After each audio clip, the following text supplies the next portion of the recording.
টাকার কথা শুনলেই ওনারা একটু উজ্জীবিত হয়ে পড়েন। অভয়ার ন্যায় বিচারের দাবি নিয়ে আন্দোলনরত ওয়েস্ট বেঙ্গল জুনিয়র ডক্টরস ফ্রন্টের তরফে 4 ডিসেম্বরের প্রেস মিটে কেন এমন বলা হয়েছে?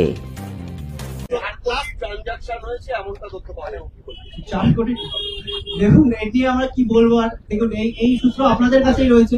টাকার প্রশ্নে আমরা কি বলবো, মানে সেই লোকগুলো ভাবতে অবাক লাগে যারা নিজেরা এই যে আর্থিক দুর্নীতি করে কোটি কোটি টাকা দুর্নীতি করেছে, তারা এসে আজকে আমাদের বলছে যে তোমরা আন্দোলন করে যে তোমাদের টাকার হিসেব দাও। এটাই হাস্যকর। এই কথাটাই যখন আমাদের সাংবাদিক বন্ধু বললেন, আমাদের প্রতিটি টাকার হিসেব রয়েছে। আমরা অডিট পেশ করবো ফিনান্সিয়াল ইয়ারে, এবং প্রত্যেকটা টাকা কিন্তু ভলেন্টারি ডোনেশন।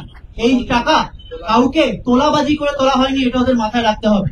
ওরা যে তোলাবাজি করে, স্বাস্থ্য ভবনে দুর্নীতি করে, ওষুধ চক্র জাল করে, ফেল করা ছাত্রকে পাশ করিয়ে, ডেড বডি পাচার করিয়ে যে টাকা তারা তুলেছে, এই টাকার সাথে এই টাকার যে তফাৎ রয়েছে এটা ওনাদের বুঝতে হবে।